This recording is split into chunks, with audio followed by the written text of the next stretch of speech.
o Sermão dos Ais, dando continuidade a a compreensão deste entendimento.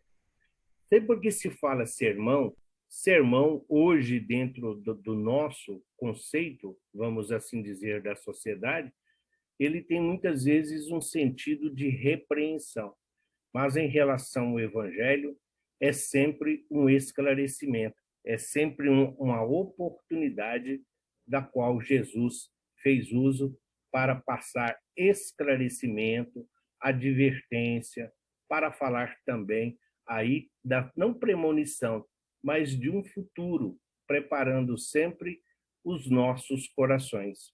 Então, esse sermão dos ais, muitas pessoas associam a essa colocação que está na Bíblia como se isso fosse uma repreensão, uma dor ou um castigo, ou muito menos que Jesus estivesse acusando de heresia.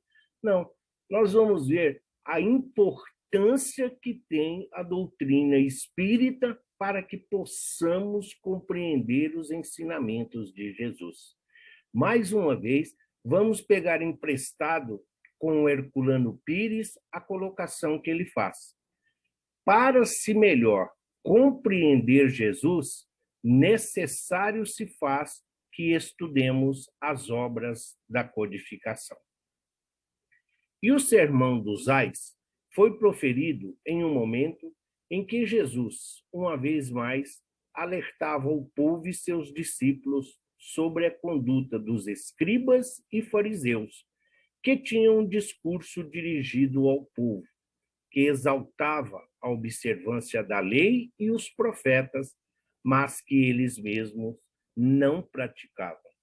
Então, nós temos que ir lendo, trazendo para o nosso dia a dia e a nossa vivência. Quantos oradores espíritas, quantos escritores, quantas editoras, quantas casas espíritas hoje cuidam dos seus interesses, desvirtuam. O certo seria, como Kardec fala na Revista Espírita, o estudo ele devia fazer parte do regimento e das normas de todas as casas espíritas, mas não é assim. Então, a título, muitas vezes, de se manter essa pureza doutrinária, de se manter esse conhecimento, só nega-se a informação. Nós vemos espíritas interpretando o livro dos espíritos, o evangelho, o próprio livro dos médiuns. Nós sabemos que essas obras já tiveram alterações. Basta chegarmos em qualquer livraria, mesmo que seja espírita, que lá está. Releitura do evangelho, uma releitura do livro dos espíritos, relendo, revisando o evangelho segundo Sebastião, evangelho segundo a Regina, o evangelho segundo a Angelina, o evangelho segundo Wilson. Nós ainda nem estamos em condições de compreender os ensinos de Jesus e as pessoas já estão revisando essas obras. Então, os escribas e os fariseus da época do Cristo continuam ditando as suas normas e os seus regulamentos nos dias atuais. Quem eram os fariseus? Os fariseus, eles desempenhavam um papel ativo nas controvérsias religiosas.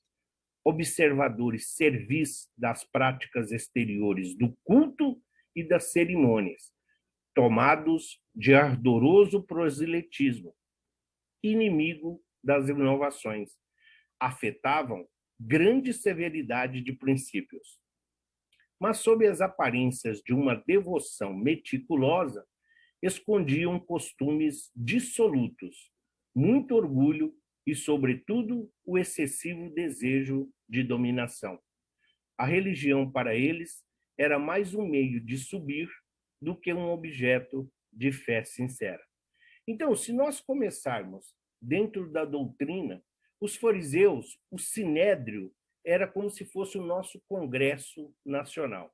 Os fariseus, os saduceus, os escribas, era como se fossem os partidos. Os fariseus eram os mais fortes, era o partido dominante. E eles tinham uma ascendência sobre todos os demais. Então, os mais poderosos, aqueles que detinham as maiores fortunas, e ali estavam. Os fariseus elaboravam essas leis, mas eles eram muito voltados para os cultos exteriores. Eles exigiam dos outros, mas eles mesmos pouco faziam. Gostavam, sim, das práticas, dos costumes, de tudo aquilo que podia ser visto para o povo, mas no seu íntimo ou para melhorar a vida dos necessitados, eles muito poucos faziam. Então, é o que estamos dizendo.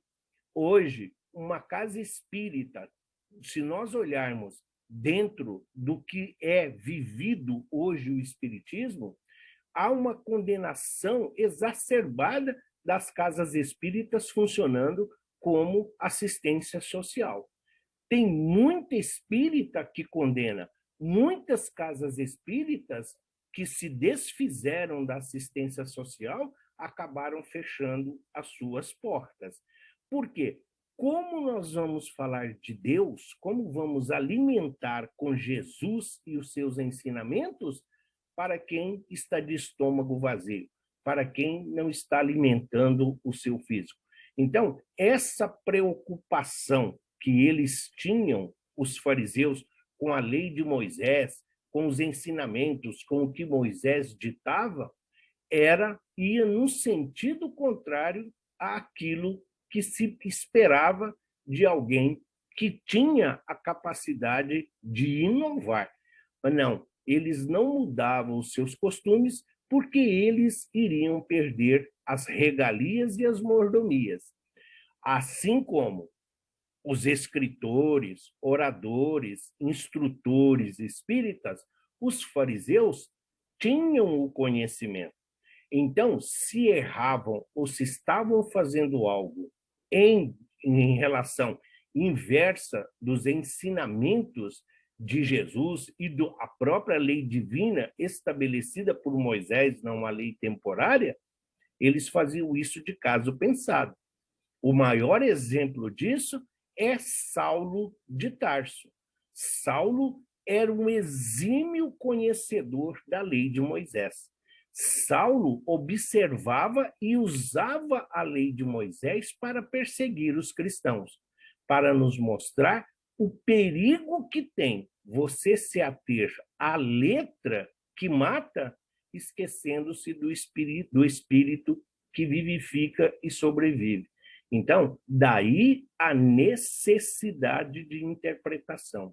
E em todos os tempos. Nós vimos outro dia mesmo, quando Jesus falando do Consolador, da necessidade da vinda do Consolador para esclarecer essas alterações e essas deturpações. Eram membros de um dos principais grupos religiosos dentre os judeus. Seguiam a lei de Moisés, a tradição dos anciões e os costumes dos antepassados. Ficaram conhecidos através dos tempos como figuras de fanáticos e hipócritas, que apenas manipulavam as leis para o seu interesse, os religiosos aparentes. Então, para eles, somente a parte boa. Para eles, somente aquilo que lhes proporcionavam os privilégios, as regalias, as mordomias, os serviçais, mas não interessava a eles o esclarecimento. Não era do interesse deles que eles compartilhassem com os outros, principalmente com os necessitados, essas informações ou esse conhecimento que lhes proporcionariam uma vida melhor. É exatamente essa hipocrisia, essa ironia, essa mentira que Jesus veio condenar. Os escribas, na época de Jesus, devido à sua presença e importância no judaísmo, faziam interpretações da lei e formaram uma tradição, uma espécie de lei paralela, que eles mesmos escreveram e que atribuíam como sendo vontade de Deus, da qual eram os doutores. Jesus teve muita dificuldade com os escribas e seguidamente discutiam.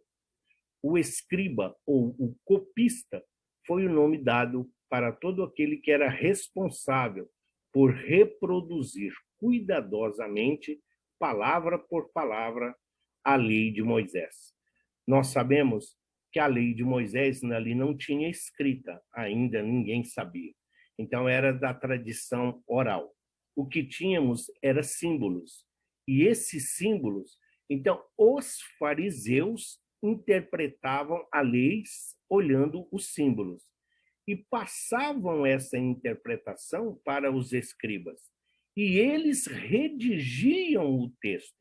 Só que, na maioria das vezes, eles redigiam de uma forma errônea, de uma forma que trouxessem a eles privilégios, que trouxessem a eles alguma vantagem. Então, esses copistas que interpretavam esses desenhos eram diferentes, enquanto os sinédrios, vamos assim dizer, que eram nas imagens que vocês estão vendo, são essas criaturas com esses turbantes longos, sempre se portando, representando os ternos de hoje. Os copistas está aqui na representação à esquerda embaixo. Eram aqueles que ficavam debruçados sobre os livros, mas vendo como manipular melhor o povo. Por quê? Por serem conhecidos como doutores, por serem conhecidos como instrutores, por serem, eles eram reverenciados na cabeça do próprio povo, eles não mentiriam, eles não podiam enganar, porque eram representantes de Deus. Muito pelo contrário, sabedores que eram de que Moisés muitas vezes usou o nome de Deus para atribuir às leis temporárias que ele mesmo criou, então eles seguiam nessa mesma linha, eles seguiam nesta mesma direção, olhando sempre para os seus interesses e as suas conveniências. E esse sermão dos ais a que Jesus se refere está ligado ao profeta Isaías. Isaías, o maior profeta do Antigo Testamento, no seu livro, lá no seu Evangelho, ele faz uma referência aos ais. Algumas traduções traz os ais de Isaías como 6. Outros trazem como 7. Da mesma forma que nós vamos ver em relação aos ais, aos sermões dos ais do Cristo. A grande maioria das tradições, como a Bíblia de São Jerônimo e a Bíblia de Jerusalém, que são para nós a referência, eles usam 7 com um adendo, colocando até mesmo um 8º. Só que os historiadores e os pesquisadores, pela colocação que está dessa forma, como nós vamos ver, eles falam que esse 8º ai de Jesus, assim como o 7º ai de Isaías, foram acrescentados posteriormente, ou seja, já muito próximo da nossa época, por volta do século XVIII, seguindo as orientações do papado. O ai é uma exclamação onomatopaica de dor ou de raiva. Na versão dos 70, aquela versão da Bíblia, Septuaginta lá, que foi traduzida do hebraico para o grego, então, na versão dos 70, o ai ou ai, ela ocorre 69 vezes. E, usualmente, representa o hebraico oi, ocasionalmente o i, e raramente o shirikai, i, ou ruai, ou ri. Sendo que todas essas palavras se derivam de raízes que significam uivar. De outra forma, significa chacal. por causa da sua ululação noturna, como um grito de criancinha. Esse ai, a que está se referindo, como os demais termos hebraicos, se emprega para expressar aflição, pode ser também por desespero. Então, como aflição está em Provérbios, como desespero está em Samuel, como uma lamentação está em Reis, como uma insatisfação está em Isaías, como dor está em Jeremias e como uma ameaça está em Ezequiel. Ou simplesmente para atrair a atenção, para deixar o texto mais saudável, um texto mais harmônico, está em Isaías. Se uma palavra que para nós hoje aportuguesada, duas letras, ai, aqui na tradução do latim, tem tanto significado, imagine isso num contexto da Bíblia, num contexto do enorme número de religiões que nós temos. Daí a responsabilidade de quem ensina, a responsabilidade de quem faz o culto, de quem faz uma palestra, de quem escreve um livro, de quem interpreta isso para uma ou mais pessoas. Ou seja, a responsabilidade porque eles estão ouvindo é de quem está pronunciando. E isso será cobrado, sim. Dentro do a quem muito foi dado, muito será cobrado. As alterações de conveniência ou de regalias será levado e debitado à sua conta. O primeiro ai de Isaías, que aqui no canto na imagem, ele fala assim, aqui no canto da imagem fala, que o primeiro ai de Isaías condena a ganância.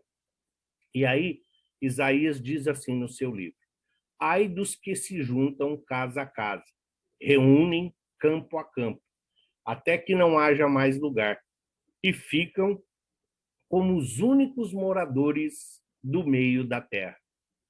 Isso é uma advertência aos que são ávidos por posses, aqui representados por gananciosos e egoístas.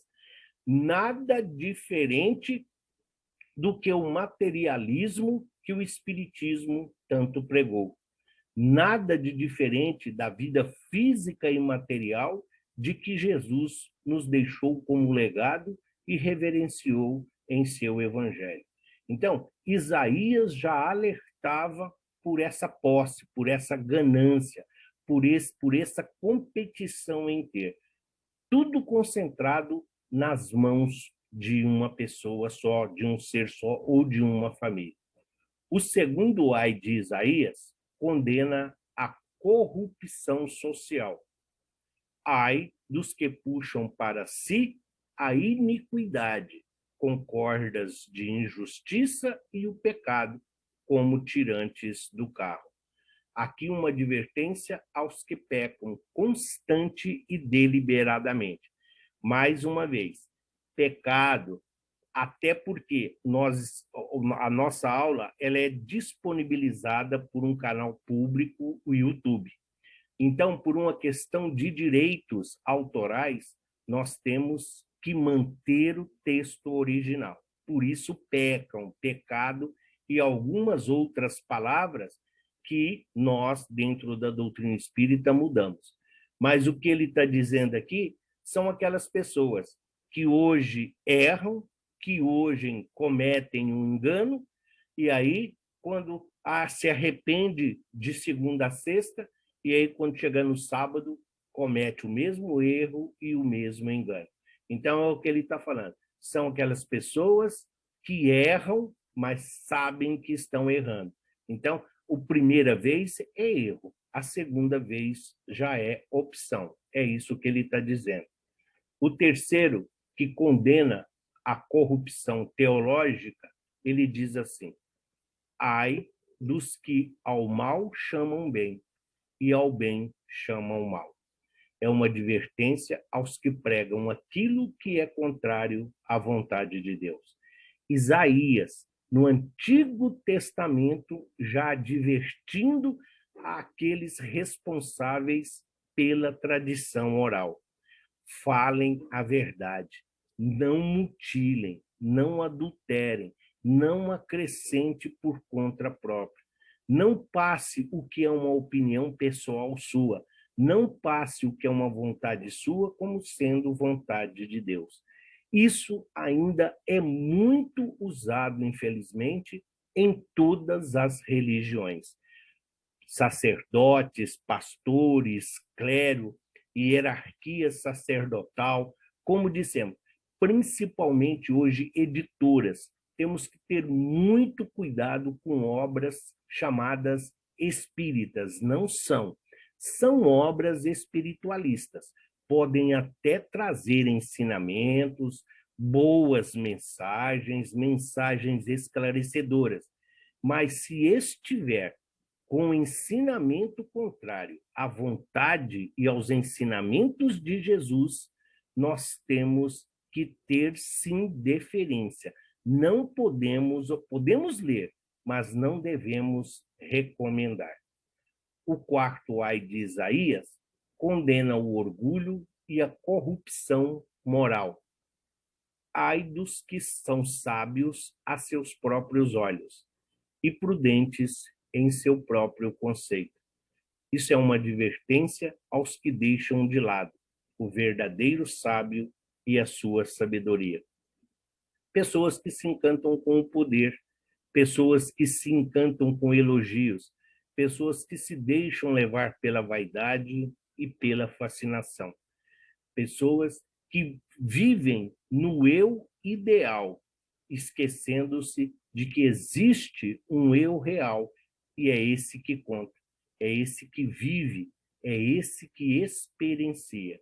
Então, deixar de lado todo conhecimento, deixar de lado a responsabilidade, porque a sabedoria, quando se chega à sabedoria, é porque nós já estamos em condições de discernir, não só entre o certo e o errado, mas aquilo que nos convém, como diz Paulo de Tarso.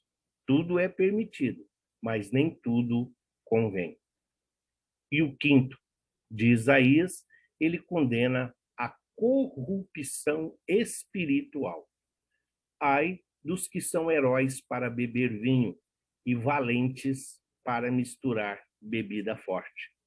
Uma advertência aos bêbados valentes, representando pessoas inconsequentes que gostam de pôr a vida em risco por bobagem. É uma advertência que serviria até hoje. Quando eu bebo, eu dirijo melhor do que quando eu estou são. Não, eu só vou fumar um cigarrinho. Eu fumo só por prazer, só socialmente. A hora que eu quiser, eu paro. Não, eu posso experimentar o que eu quiser. Eu tenho total controle sobre a minha vida. Não, pode deixar. Todo mundo que morre afogado sabe nadar. Por quê?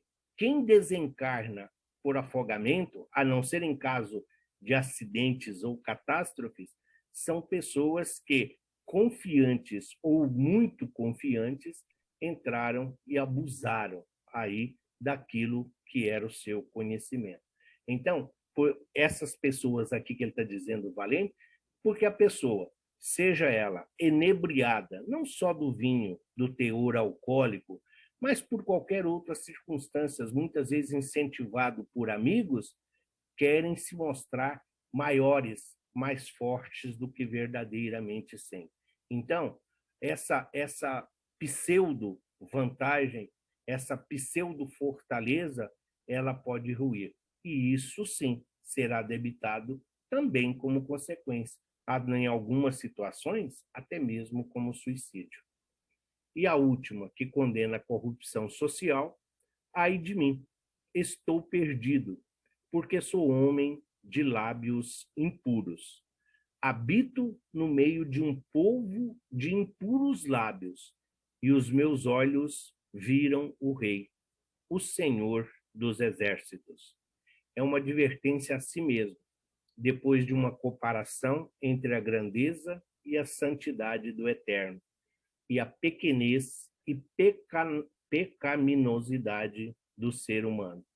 Quando ele olha para si, quando ele, Isaías, olha para suas deficiências, quando ele olha para suas imperfeições, ele próprio está se dizendo: como que posso, eu, que tenho conhecimento da lei divina através de Moisés, como posso eu, alguém temente a Deus, ainda lesar, ainda deturpar e não obedecer? Como posso eu, que vi o Senhor, ele está dizendo. Então, nós aqui estamos a caminho da luz, nós estamos a caminho da perfeição, onde o erro é oportunidade de aprendizado, onde erro são grandes lições para todos nós.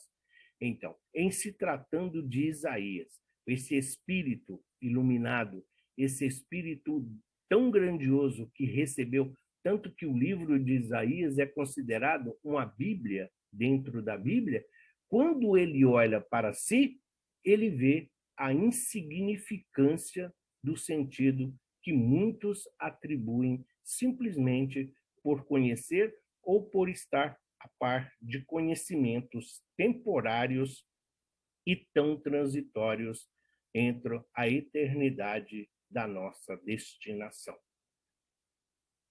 Jesus começa dizendo da seguinte forma: Jesus diz assim: ai de vós, escribas e fariseus hipócritas, porque bloqueais o reino dos céus diante dos homens, pois vós mesmos não entrais, nem deixar entrais os que querem.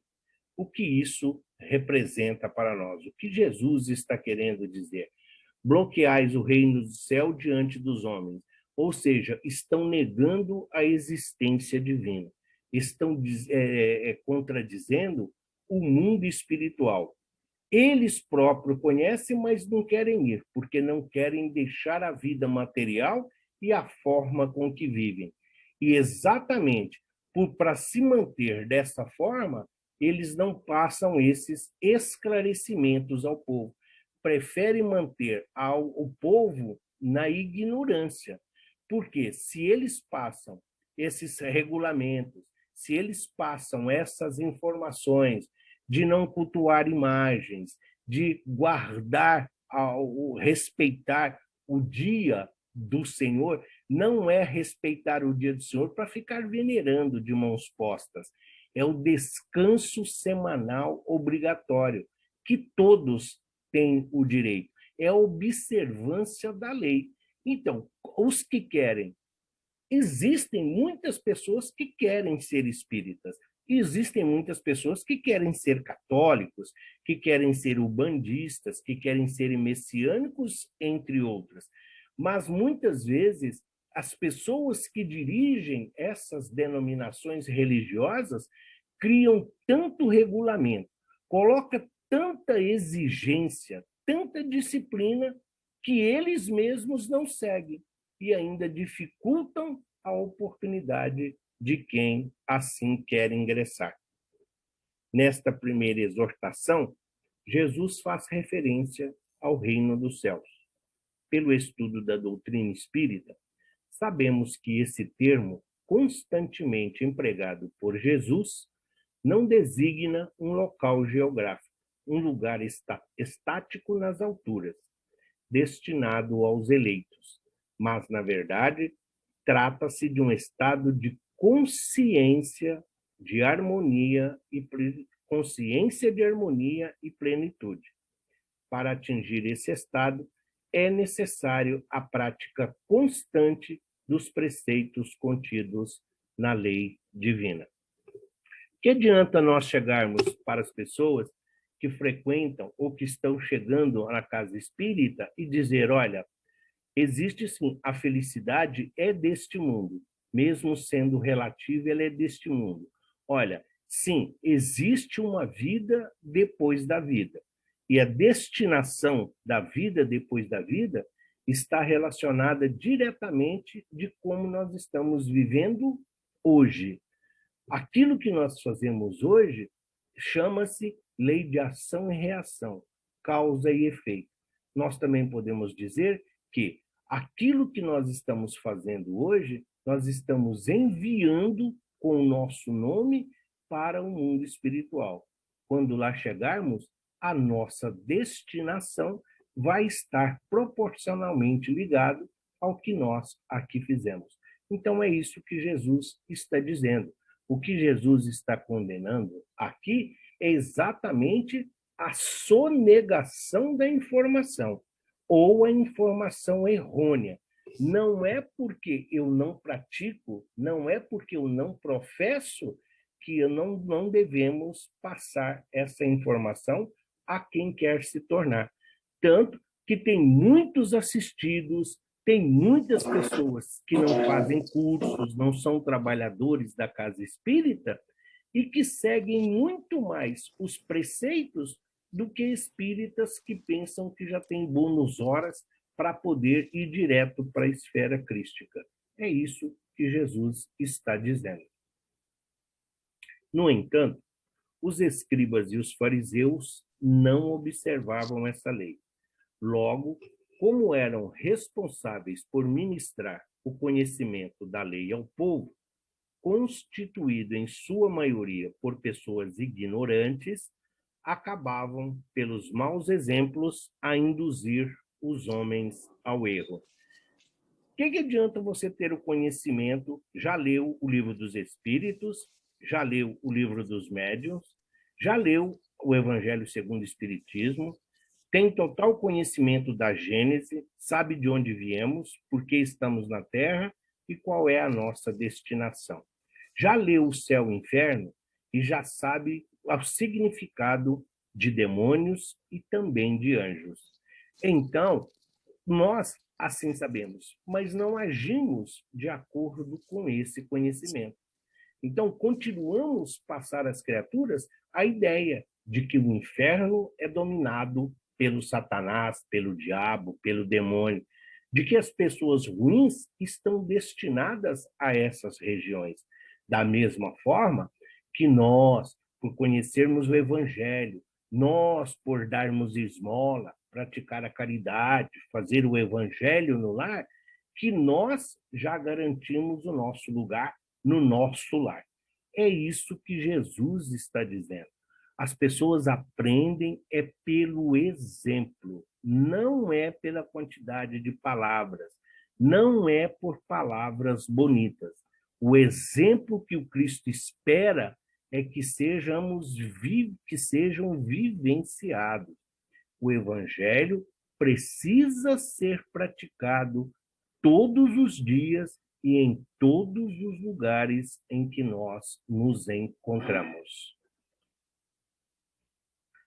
Ai de vós, escribas e fariseus hipócritas, é o 2, que percorreis o mar e a terra para fazer seguidores, mas, quando conseguis conquistá-lo, vós o tornais 2 vezes mais digna da Gina do que vós. Como nós vamos ver, Gina era uma referência ao inferno. Então, Jesus está dizendo o quê? Muitas vezes nós aí falamos da doutrina espírita, dos benefícios, da consolação que ela traz. Nós queremos que os nossos familiares, os nossos amigos, todos eles se tornam espíritas e se tornem espíritas. E muitas vezes acontece. Só que quando nós assim o fazemos, ao invés de apresentar a eles a verdadeira doutrina, apresentar a eles os conceitos e os postulados da codificação, nós apresentamos a nossa interpretação.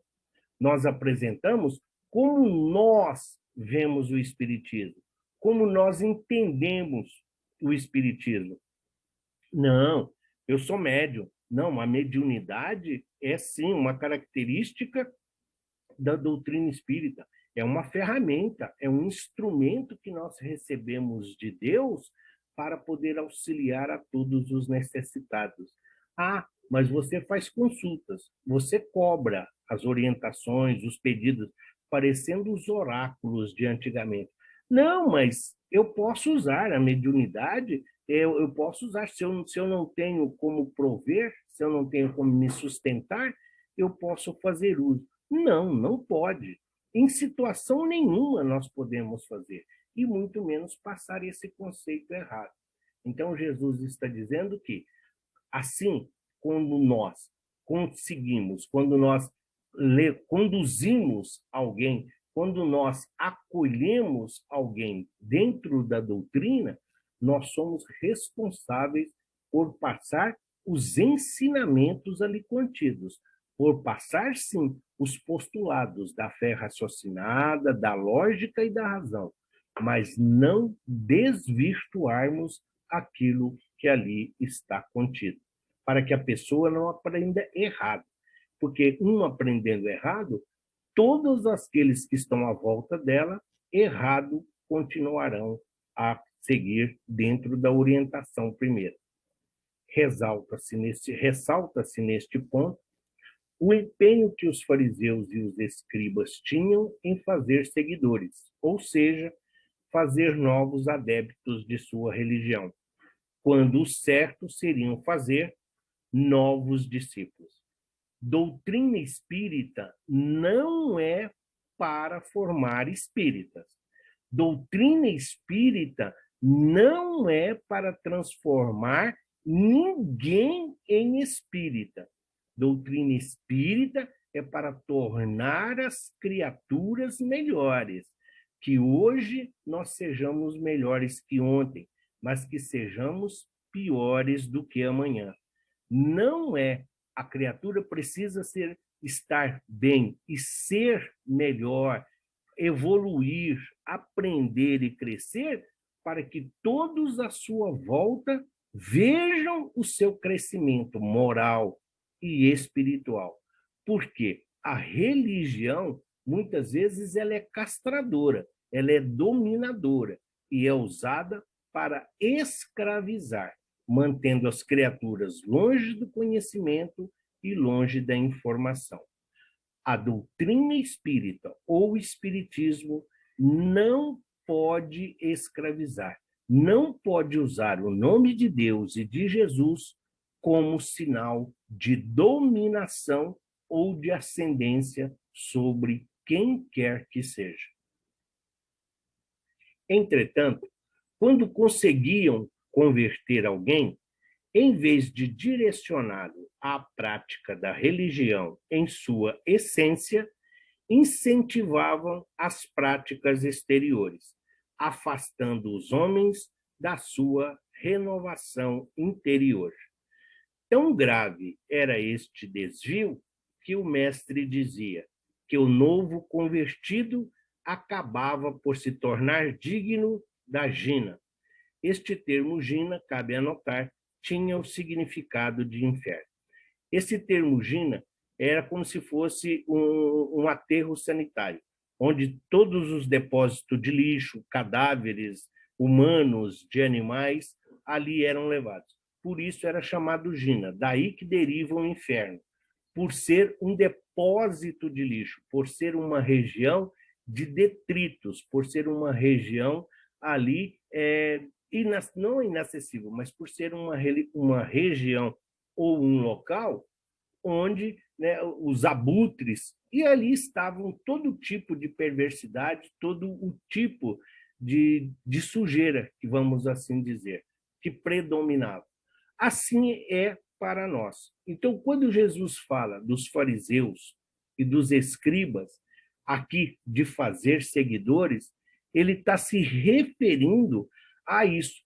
Quando se chega na casa espírita, quando as pessoas perguntam para nós se nós somos espíritas, a grande maioria, às vezes, tem certas restrições. Sim, em alguns lugares, talvez não devamos mesmo dizer que somos, por causa do preconceito, a perseguição, até mesmo a violência.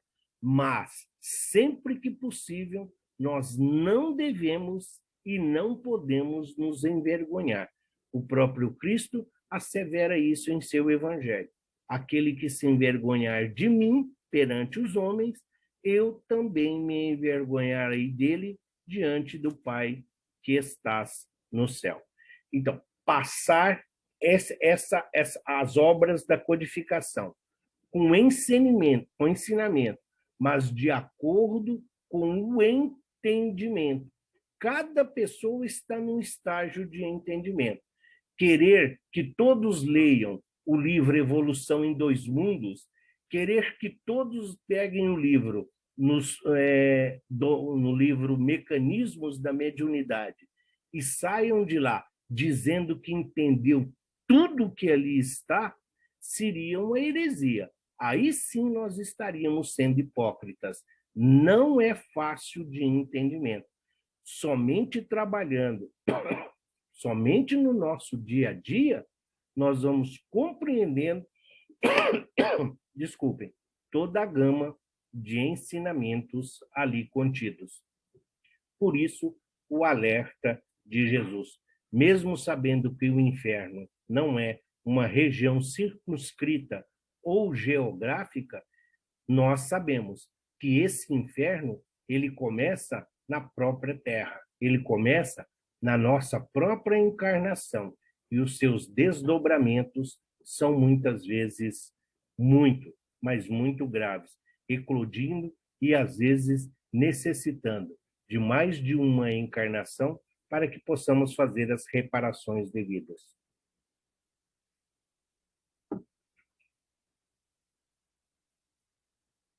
O terceiro ai de Jesus, ele vai falar dos condutores de cegos, que dizeis: se alguém jurar pelo santuário, seu juramento não o obriga, mas se jurar pelo ouro do santuário, o seu juramento o obriga.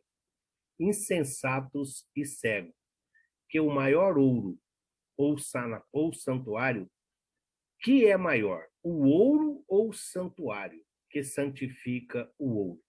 Às vezes tem algumas colocações de Jesus que ficam parecendo que são incompreensíveis. Aí nós entendemos o porquê dele dizer que seja o seu sim, sim, seja o seu não, não. Não, eu juro por Deus, eu juro por Jesus que está no céu.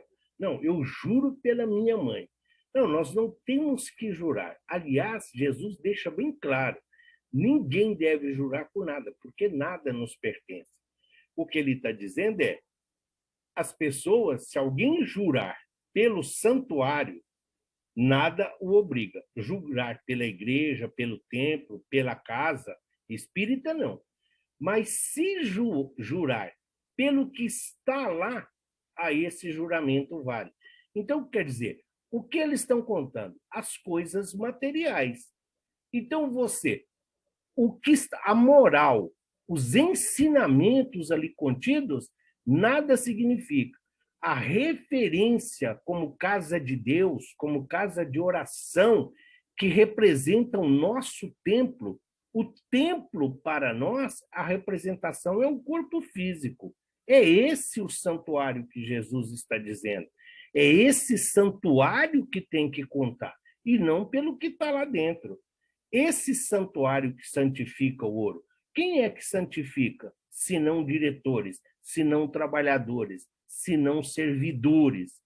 Então, valorizar o material, jurar pelo que é material, pelo que é perecível, pelo que é destrutível, em detrimento do que é eterno, como nós somos, por isso Jesus se refere que são eles condutores de cegos. Dizei mais: se alguém jurar pelo altar, não é nada, mas se jurar pela oferta que está sobre o altar, fica obrigado. Cegos, que é maior, a oferta ou o altar que santifica a oferta? Pois aquele que jura pelo altar, jura por ele e tudo que nele está. E aquele que jura pelo santuário, jura por ele e por aquele que nele habita. E por fim, aquele que jura pelo céu, jura pelo trono de Deus e por aquele que nele está sentado. Aí nós vamos ver e vamos compreendendo o porquê que surgem algumas ideias, o porquê de alguns fariseus e escribas modernos. Aqui ele está dizendo, aquele que jura pelo céu, jura pelo trono de Deus e por aquele que nele está sentado. Aí, quando alguém fala, não, mas a Bíblia diz que Deus está sentado num trono, aí associa essa ideia daquele velhinho de barba branca. E as pessoas não fazem questão nenhuma de explicar. O santuário é o corpo material. A casa de Deus, que está representada como templo, santuário, é o local de oração, deve ser um local de reflexão, um local onde nós nos dirigimos ao Criador, onde nós nos encontramos com Cristo, onde nós buscamos nos fortalecer, onde nós buscamos o alimento espiritual, onde nós fortificamos o nosso espírito para continuar a nossa luta. Então, não é jurar sobre a Bíblia, não é jurar por nome de um amor passageiro, por causa de um amor temporário, por causa de algo que não vai nos acompanhar nem mesmo até o túmulo. O que nós temos que reverenciar é a eternidade, a qual Jesus nos apresentou como sendo Deus de amor, de justiça e de bondade. Esta exortação dos cegos, ela chama a nossa atenção para aquilo que é mais importante. O cristão, quando apresentava suas oferendas ao templo, estava exercitando um ritual de acordo com os costumes religiosos da época. Essa prática deveria representar a exteriorização do sentimento íntimo de devoção a Deus.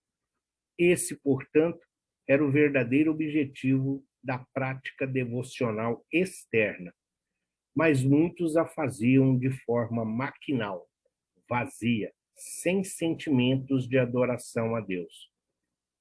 Essa superficialidade terminava apenas em obrigações para manter as aparências. Quando se ia até o templo e fazia uma oferenda, seja um coelho, seja uma galinha, seja o cominho, que era muito comum, o figo, o leite, o que tinha ali, quando você ofertava, era uma forma de dizer que você estava devolvendo a Deus uma ínfima parte daquilo que você recebeu. Estava devolvendo a Deus para que pudesse servir a alguém uma parte daquilo que você conseguiu. Ao mesmo tempo, era uma forma de agradecer para que viessem mais a colheita, que viessem mais realizações.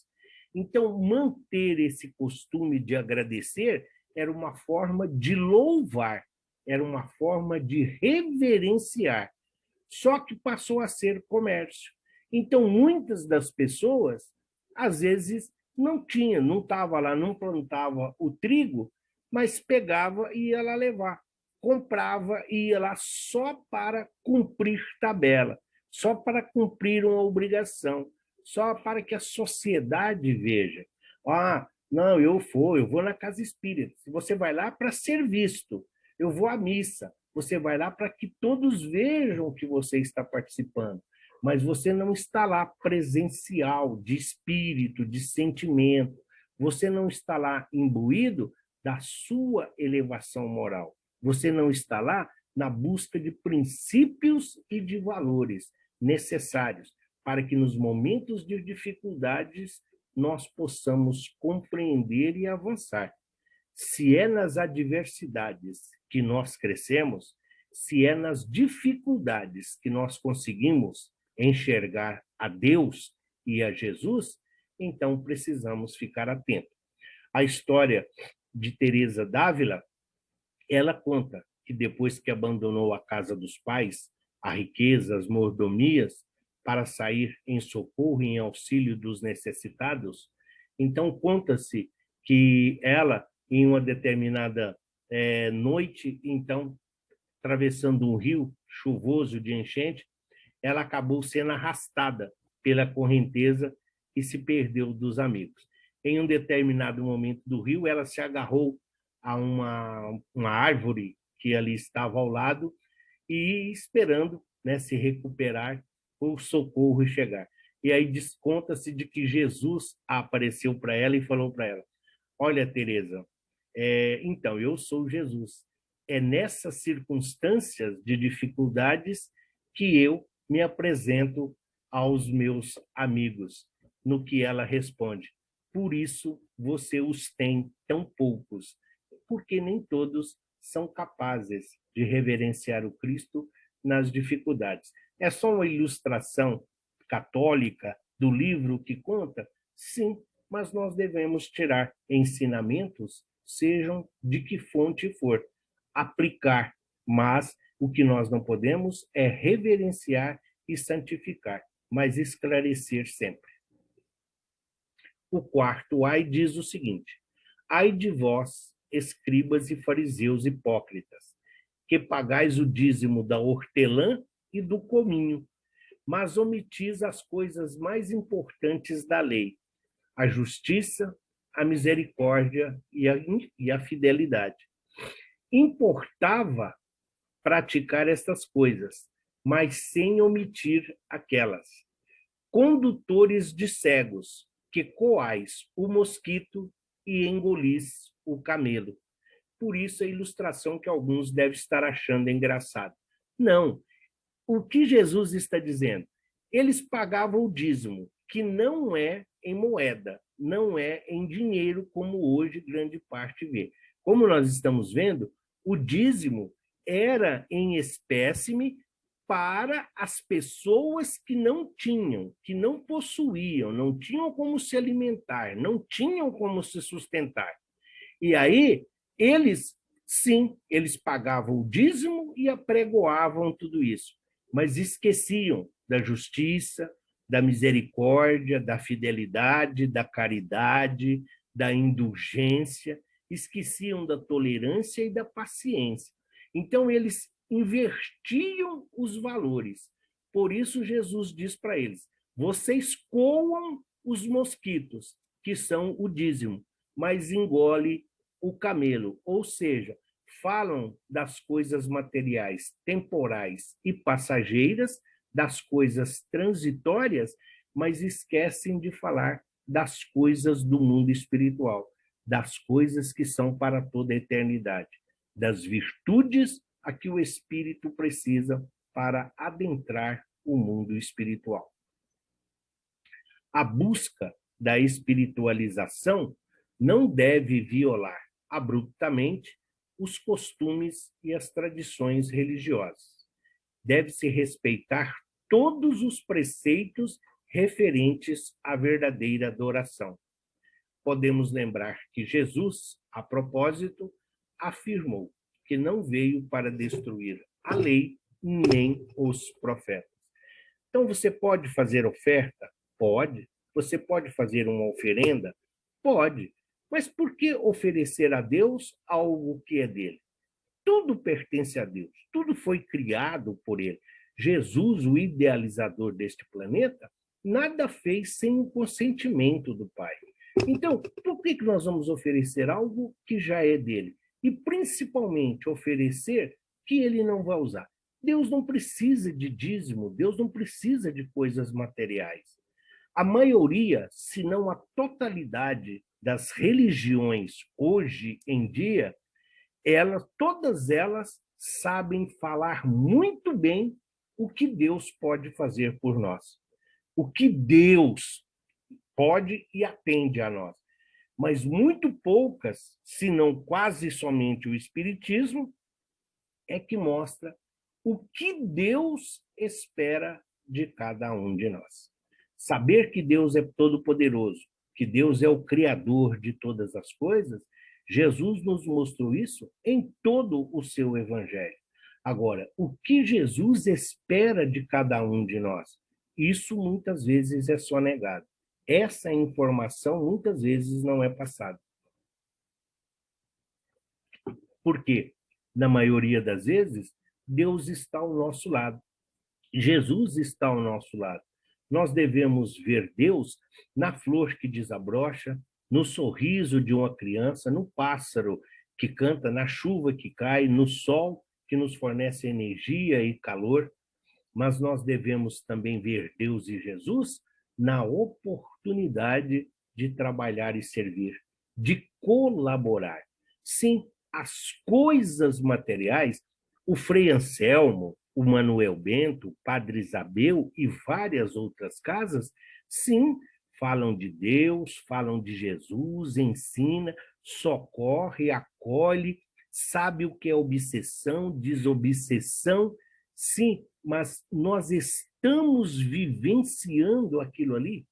Então, quando nós atendemos um irmão desencarnado, quando nós orientamos um irmão desencarnado, nós procuramos identificar as suas dificuldades. Será que nós conseguimos entender as sensações, o sentimento, o arrependimento, o remorso, a culpa? Nós nos identificamos muitas vezes com o ódio, com o desejo de vingança, com o egoísmo que perpetua e que muitas vezes perdura na espiritualidade. Então, quando Jesus disse que não veio destruir a lei e nem os profetas, ele não veio destruir a lei de Deus, porque ela é perfeita, ela é imutável. Não é a lei de Deus que tem que se adequar às nossas necessidades. Somos nós que devemos praticar a lei divina e os ensinamentos de Jesus no nosso dia a dia. Ai de vós, escribas e fariseus hipócritas, o quinto, que limpais o exterior do copo e do prato, mas por dentro está cheios de rapina e intemperança. Fariseu cego, limpa primeiro o interior do copo e do prato, para que também o exterior fique limpo. Aqui já não é nem mais uma advertência. Para muitos, isso daqui é um tapa na face. Aqui nos mostra que Jesus, mesmo dentro de uma candura de mansuetude, Jesus era enérgico quando precisava. Jesus era super disciplinador quando se fazia necessário. Isso aqui é uma chamada de atenção. Isso aqui é para nós uma lição de moral, sim, quando ele fala. Limpa primeiro o interior do copo e do prato, para que o exterior fique limpo.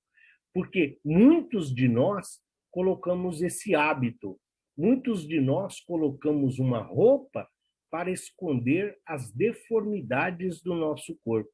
Então, as pessoas que olham exteriormente não vê, mas nós estamos escondendo de quem? De Jesus, de Deus. Nós podemos enganar os homens e a si mesmo por algum tempo, mas Deus e a Jesus nós não podemos enganar. Então, não são palavras bonitas, não são atitudes mesquinhas para serem vistos, para serem aplaudidos, as selfies de hoje em dia das redes sociais que nos contam, mas sim as nossas atividades diárias, o nosso dia a dia, as nossas atitudes morais. Uma das coisas que sempre foi muito importante, desde a época do Cristo, e uma das formas mais eficientes de cura era o sopro. E o sopro hoje praticamente foi abolido, não só das casas espíritas, mas de igrejas e de tudo. Por quê? Porque deixa bem claro, o sopro precisa partir de uma boca que tenha moral, de uma boca que professa sempre palavras de incentivo, palavras de amor, palavras de caridade, palavras de benevolência. E muitas vezes hoje as pessoas somente apresentam. Esse verniz das palavras é só para impressionar. Os palavrões e outras deteriorações promíscuas que nós muitas vezes nos habituamos, como que nós queremos poder usar? um instrumento que não está apto, né? Nós temos alguns profissionais, vamos pegar no pé da Regina. Como a Regina pode querer fazer uso de um aparelho para quem vai no consultório dela lá, se não está esterilizado, se não está próprio? Como é que ela pode querer fazer um bom trabalho se as ferramentas não estão em condições adequadas? Isso é um alerta para todos nós e nós devemos interpretar, nós devemos tomar conhecimento. O que mais importa ao homem para a sua transformação interior? Bem sabemos que é a reformulação dos seus valores. Então, é essa coisa dos sepulcros caiados, porque dentro fica bonitinho. Se nós passarmos na Consolação, cemitério do Araçá, o Getsemane lá do Morumbi, ou mesmo Cachoeirinha, Vila Formosa, às vezes nós nos deparamos com túmulos suntuosos, com mármore italiano, com algumas imagens belíssimas. Mas o que tem lá dentro? Qual a representatividade desse exterior? Então, quando nós olhamos o que Jesus está dizendo e nos colocamos nesta condição, assusta, porque muitos de nós ainda muitas vezes vivenciamos essas experiências. Impossível é ao homem obter a iluminação espiritual caso sua atenção esteja voltada apenas para o exterior.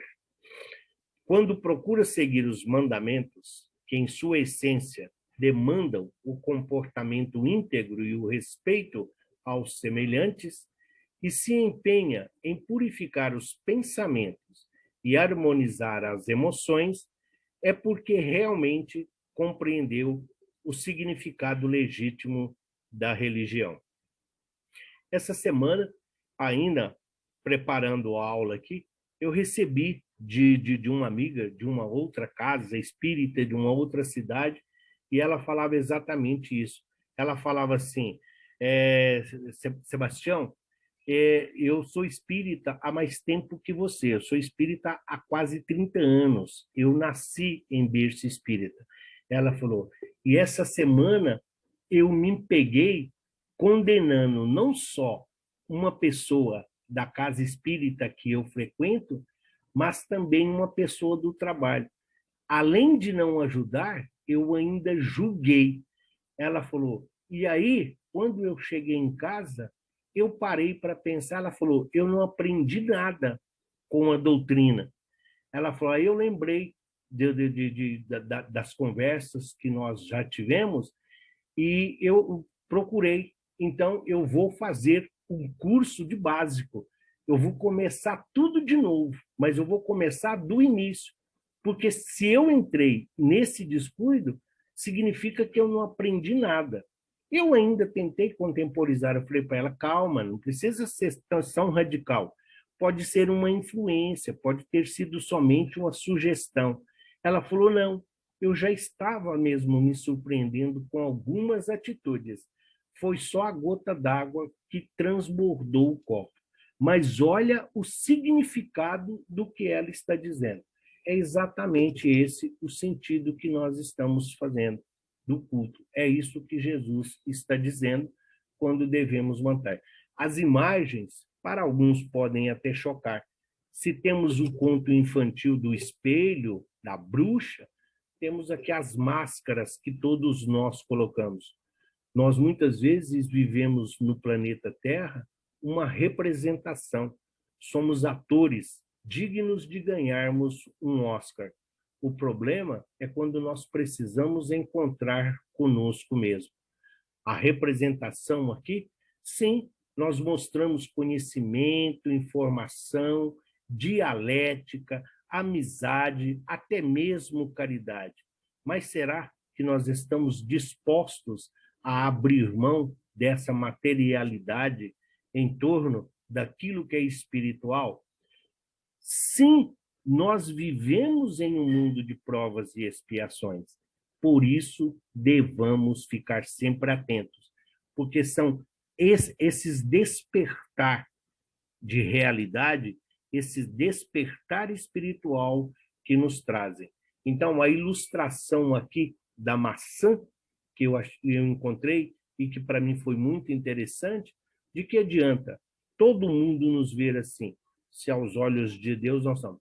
As pessoas, por serem imperfeitas como nós, elas não vão ver o nosso interior, elas não vão conhecer a nossa essência, porque nós manipulamos e escondemos muito bem, mas não temos como esconder de Deus. Então, muitas vezes, essa representação que nós fazemos, ela é prejudicial muito mais a nós, ou somente a nós, do que aos nossos convivas. O sexto, ai de vós, escribas e fariseus hipócritas, sois semelhantes a sepulcros caiados, que por fora parecem belos, mas por dentro estão cheios de ossos de mortos e de toda podridão. Assim também vós, por fora, pareceis justo aos homens, mas por dentro estáis cheios de hipocrisia e iniquidade, falsidade, malevolência. Então, é difícil para nós, muitas vezes, nos situarmos. Se nós olharmos as pessoas reverenciando, não é reverenciar os mortos.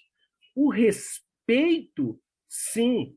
O ambiente, sim. Mas se você quer fazer uma homenagem, então faça, mas faça no seu íntimo, faça isso de uma forma espiritual. E não para que os outros vejam, não de forma algo material.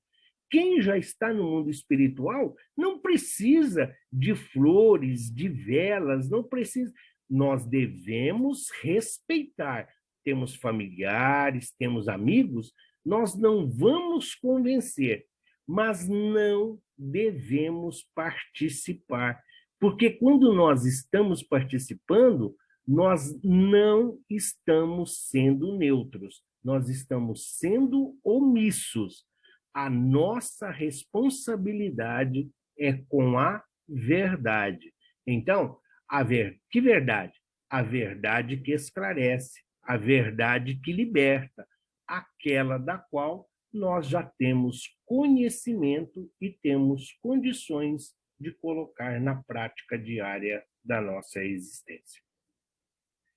Jesus, neste outro trecho, uma vez mais evidencia a necessidade de compreendermos o que importa não é a aparência de virtude, mas sim o ato de ser virtuoso. A reafirmação deste preceito decorre da natural tendência do homem em permanecer na superficialidade das coisas e, desse modo, não buscar a essência da religiosidade. Religião é uma coisa, religiosidade é outra muito diferente. Religião é você olhar ali, muitas vezes, como tem, e você vai ficar olhando ali para a árvore, você vai ficar olhando ali para a flor e querendo que o fruto chegue rapidinho. Você reza, faz ladainha, Pai Nosso, prece, vibrações, a todas as preces que estão no Evangelho. Religiosidade é entender que tudo nesta vida é um processo. E o processo é diferente para cada uma das circunstâncias que se apresentam. Falar de virtude é fácil.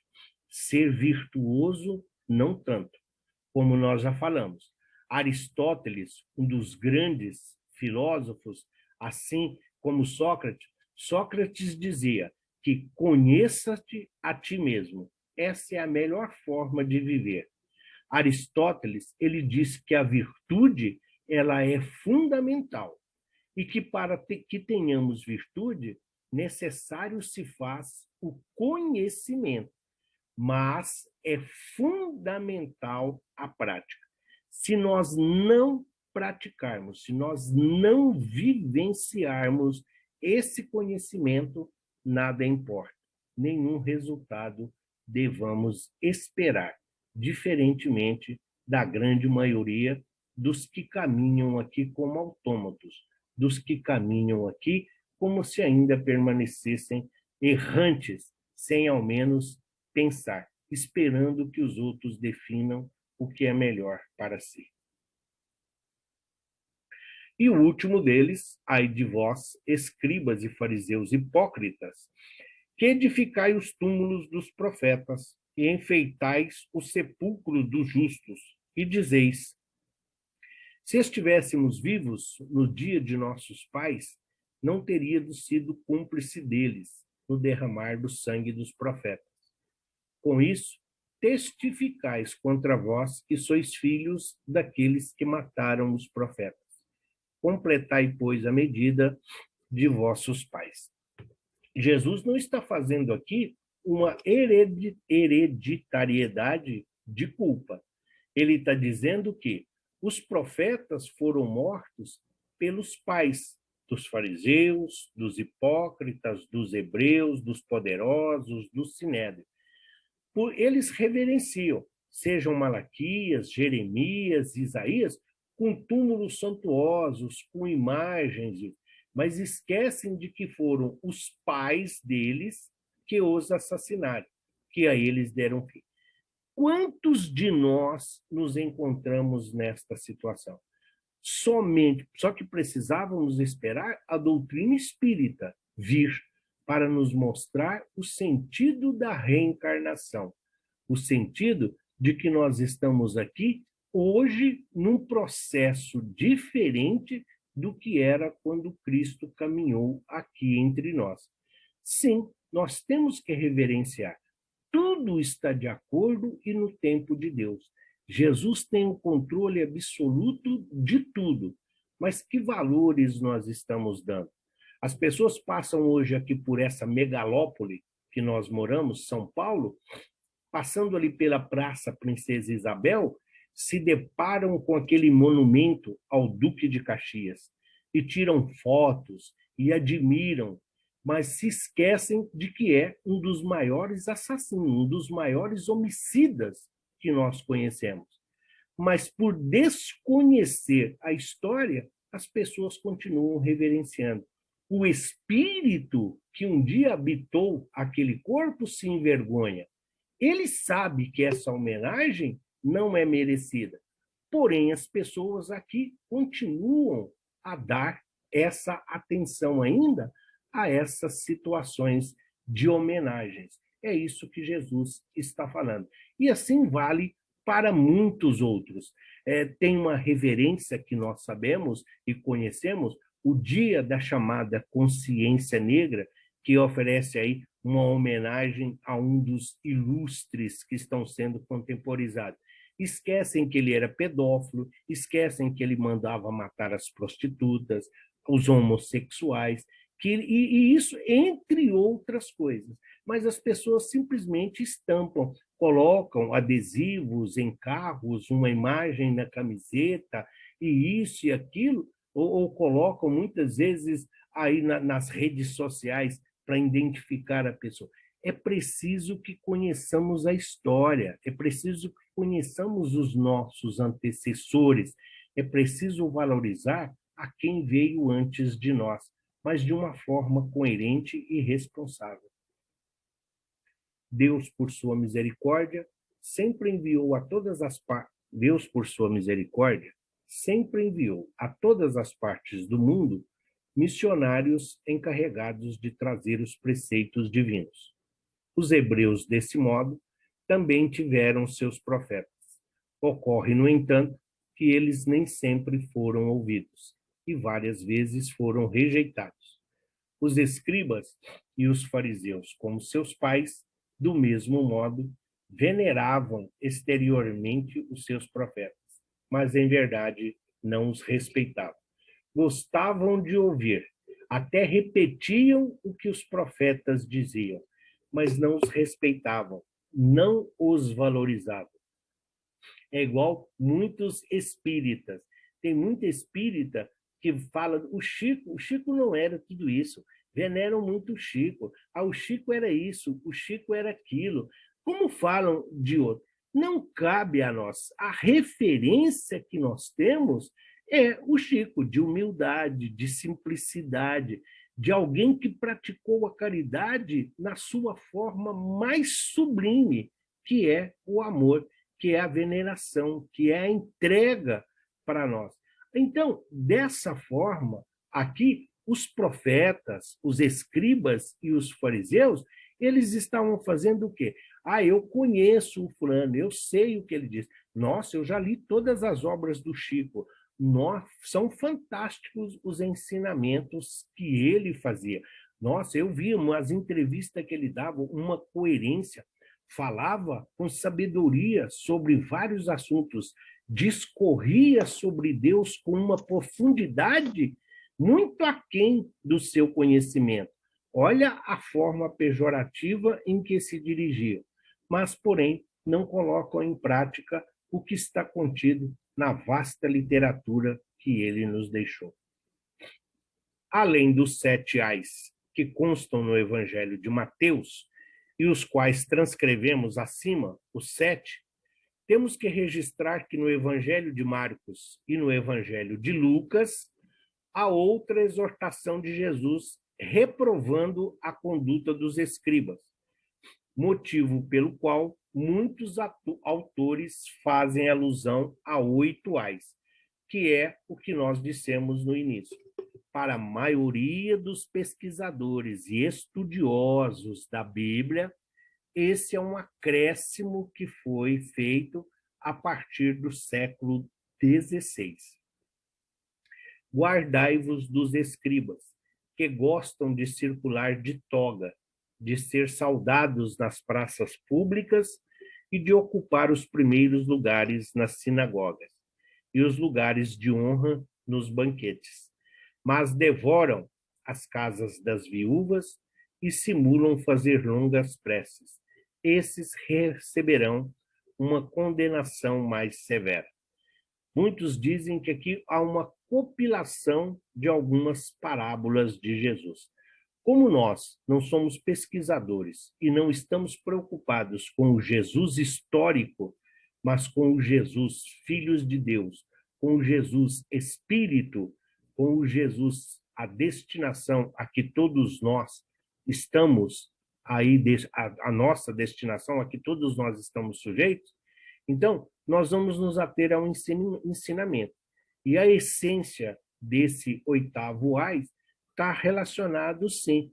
São aquelas pessoas que se vestem de púrpura, são aquelas pessoas que olham somente a aparência, aquelas pessoas que gostam de chegar nos primeiros convites, são as pessoas que estão sempre em evidência, sempre acompanhando aí o anfitrião, querendo mostrar que tem uma certa ascendência, que detém um certo privilégio. O Sermão dos Ais é concluído por Jesus com a clássica passagem que traduz a sua imensa compaixão pela humanidade. Jerusalém, Jerusalém, que mata os profetas e apedreja os que te são enviados. Quantas vezes eu quis ajuntar os teus filhos como a galinha que recolhe seus pintinhos debaixo das asas e não o quisestes. Quando Jesus se diz a Jerusalém, da mesma forma que é relacionado Sodoma e Gomorra, mas Jerusalém, Jesus não está se referindo à cidade, mas sim aos habitantes, aos espíritos ali como humanidade, como população que ali está. Então Jesus está dizendo, eles reverenciam muito o templo, é o templo, Jerusalém. Então Jesus está fazendo um alerta, mata os profetas, apedrejam todos aqueles que são enviados, porque muitas vezes vem no sentido que acabar com esse privilégio, com a autoridade, destituir alguns do poder. Então Jesus diz: o meu objetivo era juntar a todos. O objetivo era que todos se reunissem em torno do evangelho. E os hebreus seriam os distribuidores. Os hebreus seriam a classe aí que foi escolhida para que divulgassem os ensinamentos de Jesus a partir do templo. mas eles guardaram para si egoisticamente e não observaram os ensinamentos dos enviados pelo Cristo. Os escribas e fariseus foram chamados hipócritas porque, na realidade, eles faziam parte de uma religião arcaica e a sustentavam a ferro e fogo. Uma religião impregnada de preconceitos e de fanatismo, de superstição, criando dogmas absurdos e regras ultrapassadas que representavam flagrante atentado à verdade. Esses dogmas criavam verdadeiros entraves à marcha ascensional dos homens, de modo que tolhiam a evolução dos espíritos encarnados, amarrando-os a observâncias de vãs e humanas tradições, deixando assim de serem libertos para o conhecimento da verdade.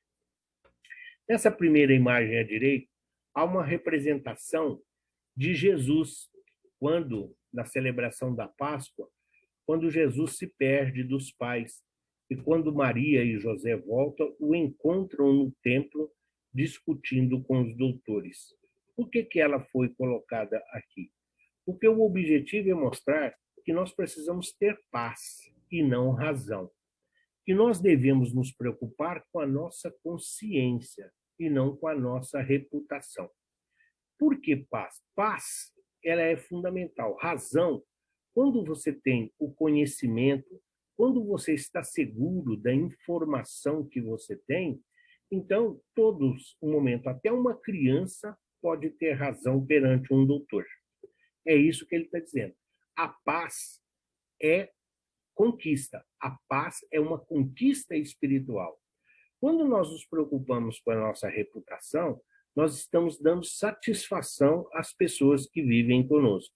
A púrpura, o verniz das palavras, as nossas atitudes muito bem ensaiadas, a representatividade do papel que nós estamos fazendo. Não, nós devemos viver de acordo com a nossa consciência. A nossa consciência é saber que tudo que estava ao nosso alcance foi feito. Então, a criatura chega na casa espírita procurando socorro e auxílio. É ali diagnosticada como uma obsessão. Sim, vamos passar o tratamento, mas não vamos esclarecer, porque senão ela não volta. O que adianta você afastar o obsessor sem esclarecer o obsidiário? Não existe vítima, não existe algoz. Existem irmãos vinculados que precisam de esclarecimento. Saber é preciso ajudar a um sem prejudicar o outro. Não se arranca um obsessor, da mesma forma que não se obriga ninguém a aprender. O ensinamento deve ser passado mostrando as atividades, o curso, o conhecimento, a leitura, o estudo, a vivência diária, para que a criatura possa compreender a pluralidade dos mundos e a pré-existência da alma. Que o planeta de provas e expiações que ora nós estamos vivendo é exatamente fruto da nossa semeadura no pretérito, no passado, mas que a colheita e principalmente o nosso amanhã depende do que nós estamos realizando hoje.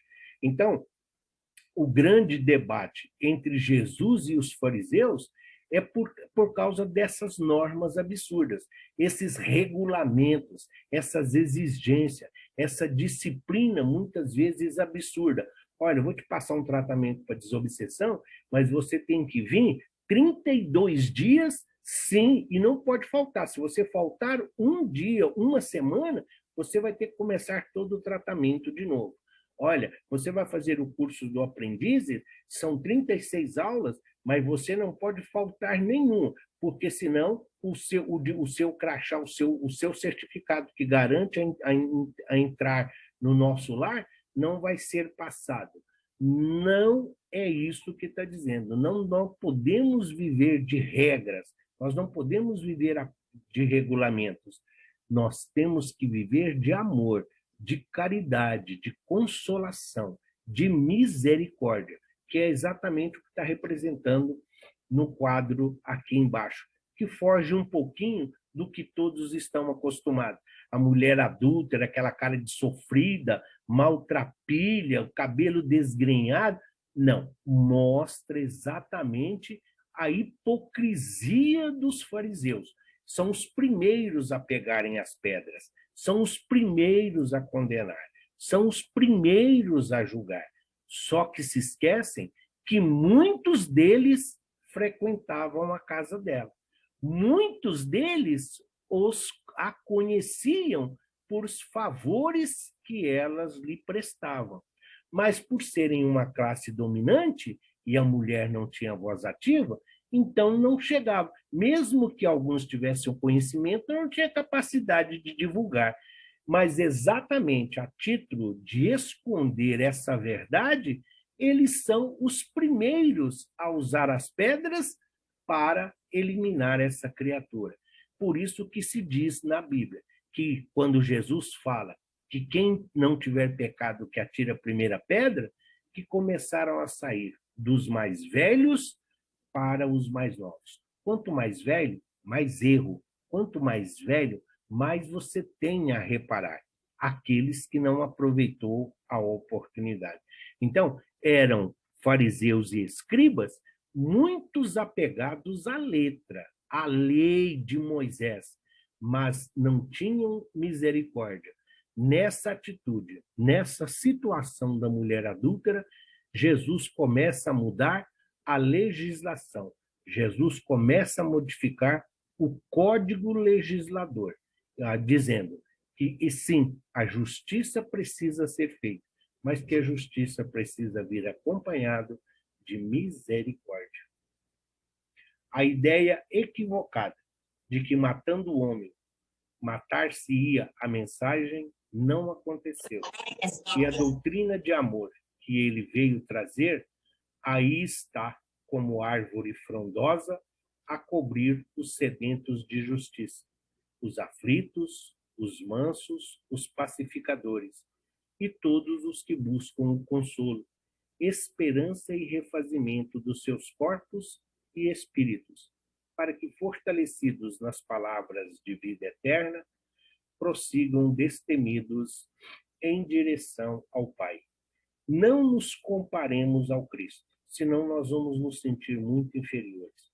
Mas também não vamos nos comparar aos nossos irmãos que hoje padecem nos erros, nos enganos e nos equívocos das satisfações mundanas. Sejamos nós, em todas as circunstâncias, e que sejamos dignos e merecedores da oportunidade de trabalhar e de servir, sabendo que Deus é nosso Pai. E se Deus e os seus atributos de misericórdia, justiça, inteligência e bondade, se nós temos latentes em nós essas virtudes, então que nós tratemos de fornecer o terreno fértil para que todas essas sementes possam germinar. Por essa razão, mais do que nunca, o alerta do Cristo é para os dias atuais, porque todos esses homens sempre existirão. Nunca se fez tão necessário como hoje conhecer ou lembrar, em regime de urgência, os ensinamentos deixados pelo Cristo e, sobretudo, manter em mente que nos evangelhos encontremos as soluções para os problemas que nos angustiam. O evangelho é para nós fonte de pesquisa, de referência, é um manual de funcionamento para todos nós, é um código de conduta e de moral para todos nós. Ali nós encontramos as respostas para todas as dificuldades, para todas as diferenças, mas ali nós encontramos a louvação, ali nós encontramos o agradecimento, ali nós encontramos o pão diário, ali nós encontramos a luz que necessitamos, ali nós encontramos o companheiro, a mão amiga. No Evangelho, nós encontramos tudo aquilo que buscamos, desde que saibamos onde, que porta estamos batendo. o que nós estamos procurando. Quem bate em uma porta que não sabe o que tem lá dentro, pode ter surpresas desagradáveis. Quem sai de casa procurando sem saber o que está à procura, qualquer coisa que encontrar será satisfatória. Mas quem sabe o que procura, pode até às vezes demorar um pouco, mas sempre encontraremos aquilo que é a plenitude da nossa existência. Espíritas, amai-vos. Este é o primeiro ensinamento. Instruí-vos, este é o segundo. No cristianismo encontram-se todas as verdades. São de origem humana os erros que nele se enraizaram. Eis que de além-túmulo, que julgáveis o nada, vozes vos clamam. Irmãos, nada perece. Jesus, o Cristo, é o vencedor do mal. Sede os vencedores da impiedade. Hoje nós não precisamos mais de profetas. Hoje nós não temos a necessidade absurda de missionários para compreender a vida espiritual ou o mundo espiritual. Já não são mensagens como do cura de Arnes, como dos infortúnios ocultos e tantos outros contidos, como Erasto, como Santo Agostinho. Não, hoje são os nossos entes queridos, nossos pais, nossos familiares que nos precederam no mundo espiritual, que quando por merecimento vêm nos trazer as situações em que eles se encontram no mundo espiritual. E de acordo, e sempre por esse alerta, nós temos a oportunidade de mudar o rumo da nossa existência. Sempre tendo em mente, quando nós estamos dispostos, quando nós damos a mão a Jesus, ele nos conduz por caminhos seguros, porque ele sabe, ele conhece e ele nos livra do perigo. Quando nós queremos arrastar Jesus conosco pelos equívocos e enganos da nossa imperfeição, ele se solta da nossa mão. Mas, sabendo onde ele se encontra, cada um de nós tem a oportunidade de retornar sobre os próprios pés e se reencontrar sempre com o Cristo. Nosso próximo encontro, nossa próxima aula,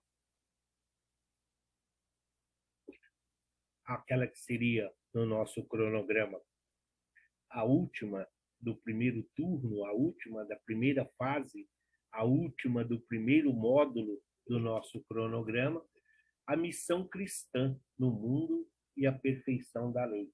Perfeição da lei divina, a perfeição da lei de Deus. Jesus não veio destruir a lei, isto é, a lei de Deus.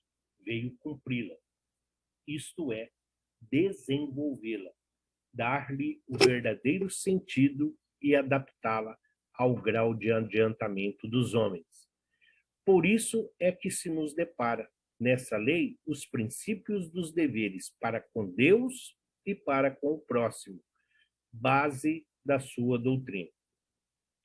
Combatendo constantemente o abuso das práticas exteriores e as falsas interpretações, por mais radical reforma, não podia fazê-las passar, do que reduzindo a esta única prescrição: amar a Deus sobre todas as coisas e ao próximo como a si mesmo. E acrescentando, aí está toda a lei e os profetas. Buscai primeiro o reino de Deus, e tudo mais nos será acrescentado. Quem ama, perdoa. Quem ama, pratica caridade. Quem ama é benevolente. Quem ama, conhece a indulgência. Isso é amar a Deus, é seguir o exemplo de Jesus. Amar ao próximo como a si mesmo é ter empatia, é colocar-se no lugar dele, é sentir a sua dor, é sentir a sua necessidade, é sentir a sua dificuldade. Ah, se eu fosse o fulano, eu faria diferente. Não faria. Se você fosse ele, você faria o que ele está fazendo. Agora, quando você for se referir, diz, com o conhecimento que eu tenho, com as oportunidades que eu tive, eu faria diferente. Ou seja, nós já estivemos naquela situação. Então, abstemos-nos de julgar. O próximo é aquele que precisa de ajuda. O próximo é uma oportunidade que todos nós temos de exercitar tudo aquilo que o Cristo nos deixou